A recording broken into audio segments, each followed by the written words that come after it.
तो मैतेई समुदाय की इस हिंसक भीड़ ने कुकी समुदाय के लोगों से बदला लेने के लिए ये इस घटना को अंजाम दिया। और बदला किस बात का लेना था? उस बात का जो घटना कभी घटी ही नहीं, क्योंकि वो एक फेक न्यूज थी। सबसे हैरानी की बात यह है कि जिस घटना को लेकर इस भीड़ ने इंसानियत की सारी हदें पार कर दी, वो घटना असल में एक फेक न्यूज थी। जिस लड़की के शव को मैतेई समुदाय की लड़की का शव बताया गया, वो तस्वीर असल में पिछले साल नवंबर 2022 की थी। पुरानी तस्वीर थी, जब उत्तर प्रदेश में मथुरा के पास दिल्ली आगरा यमुना एक्सप्रेसवे पर सूटकेस में एक लड़की का शव मिला था और इस लड़की का नाम था आयुषी। इस लड़की का मणिपुर से कोई लेना देना नहीं था, लेकिन मणिपुर में इस फेक न्यूज की वजह से न सिर्फ हिंसा भड़क गई, बल्कि 3 महिलाओं के साथ यौन उत्पीड़न की ऐसी घटना हुई जिसके बारे में कोई सोच भी नहीं सकता। और सिर्फ इसलिए क्योंकि इस लड़की के शव को यह कहकर फेक न्यूज के जरिए मणिपुर में प्रचारित कर दिया गया कि यह लड़की मणिपुर की थी और मैतेई समाज की लड़की थी। इसका गैंगरेप किया है कुकी समाज के लोगों ने और इसकी हत्या कर दी। और यहां बात सिर्फ इस एक फेक न्यूज की नहीं है। 3 मई और उसके आसपास मणिपुर में सोशल मीडिया के जरिए कुछ और फेक न्यूज भी फैलाई गई, जिनमें से एक फेक न्यूज यह भी थी कि मणिपुर में मैतेई समुदाय की महिलाओं को मारा जा रहा है। लेकिन जब इस घटना की जांच हुई तो पता चला कि इस फेक न्यूज के साथ जिस महिला की तस्वीर शेयर की जा रही है, वो तस्वीर असल में मणिपुर की नहीं, बल्कि अरुणाचल प्रदेश की एक घटना की तस्वीर है। इसी तरह कुछ लोगों ने एक मां बेटी के शव की तस्वीर वायरल कर दी और यह झूठ फैलाया कि मणिपुर में कुकी समुदाय के लोगों ने इस मां बेटी को बेरहमी से मार डाला और यह शव अब मणिपुर के एक अस्पताल की मॉर्चरी में कई दिन से पड़े हुए हैं। लेकिन फिर बाद में इस अस्पताल ने ही स्पष्टीकरण दिया कि यह एक फेक न्यूज है। अस्पताल में कोई किसी का शव नहीं रखा हुआ है, यहां तक कि उस अस्पताल में तो कोई मॉर्चरी ही नहीं है जहां किसी का शव रखा जा सके।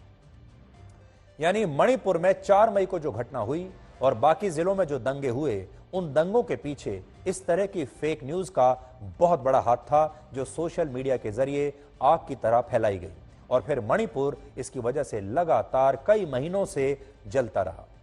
यहां बड़ा विरोधाभास यह है कि मणिपुर में भड़की हिंसा पर तो हर कोई चिंता जता रहा है, लेकिन जो फेक न्यूज इस हिंसा का आधार बनी, उस पर कोई बात नहीं कर रहा।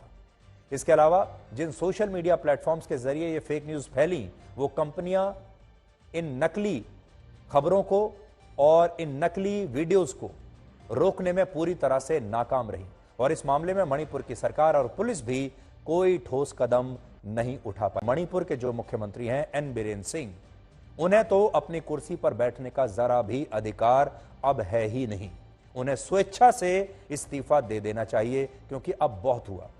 लोकतंत्र कानून से तो चलता है, संविधान से चलता है, ये बात सही है, लेकिन लोकतंत्र भावनाओं से भी चलता है। लोगों की भावनाएं क्या हैं, लोग क्या चाहते हैं, लोगों के मन पर क्या गुजर रहा है। अगर आज मणिपुर में चुनाव हो जाएं तो एन बीरेन सिंह को 1 वोट नहीं मिलेगा। अब आप खुद सोचिए, मणिपुर में जो घटना हुई ही नहीं, उसकी फेक न्यूज तो कुछ ही घंटों में लाखों लोगों तक पहुंच गई। लेकिन जो घटना 4 मई को वाकई में घटित हुई, उसका वीडियो 77 दिन के बाद आपके सामने आया। अब बड़ा सवाल यह भी है कि फेक न्यूज तो फटाफट फैल रही है, लेकिन इस वीडियो का, जो इस घटना का वीडियो है, यह 77 दिनों तक सामने क्यों नहीं आया? यह वीडियो कैसे दबा रहा? जबकि इस मामले में पहली एफआईआर 18 मई को ही दर्ज हो गई थी। अब आप सोचिए, एफआईआर भी दर्ज हो गई 18 मई को, तब भी मणिपुर में या देश में किसी को भी इस घटना के बारे में पता नहीं चला। इतनी बड़ी घटना हुई और उस घटना का वीडियो भी था, लेकिन यह वीडियो 77 दिन तक गायब रहा।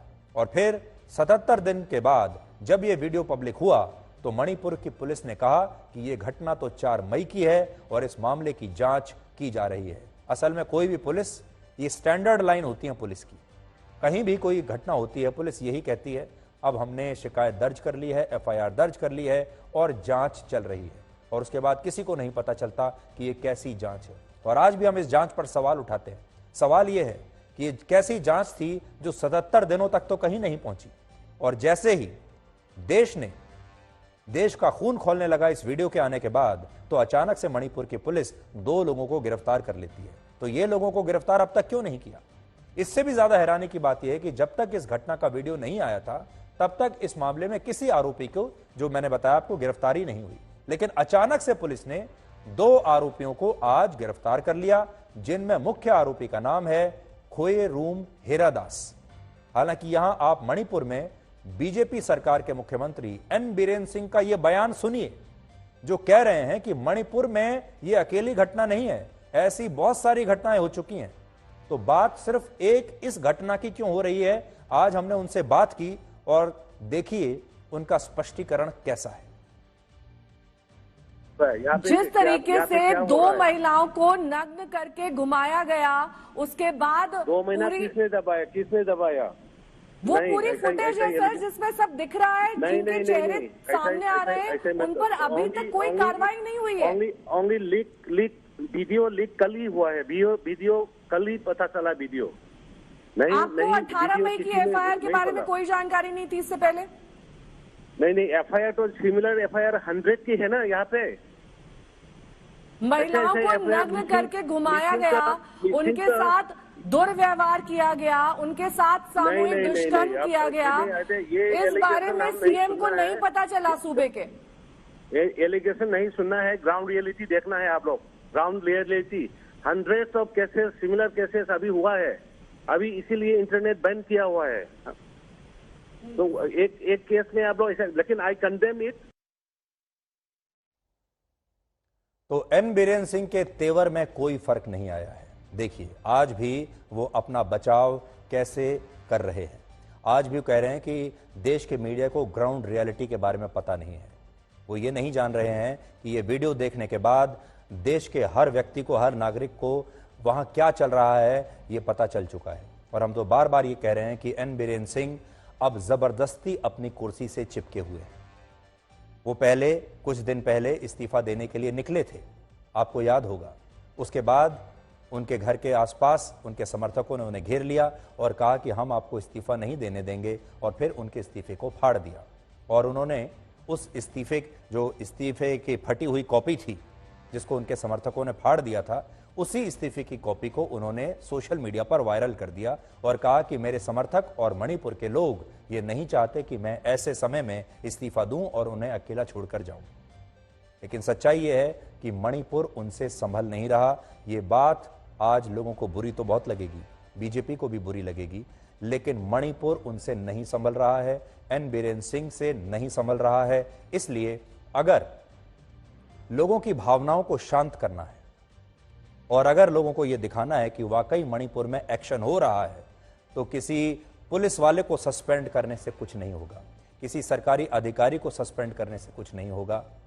ये देखिए, ये वो इस्तीफे की कॉपी है जो एन बीरेन सिंह ने पूरे देश में वायरल करा दी थी। अब पूरा देश ये कह रहा है कि उनके इस्तीफे की फटी हुई कॉपी नहीं, उनके इस्तीफे की साबुत कॉपी हमें चाहिए, और वो भी वो कॉपी जो स्वीकार हो चुका हो। अब हमें उनका स्वीकृत इस्तीफा चाहिए। ये फटी हुई कॉपी दिखाकर अब कुछ नहीं होने वाला।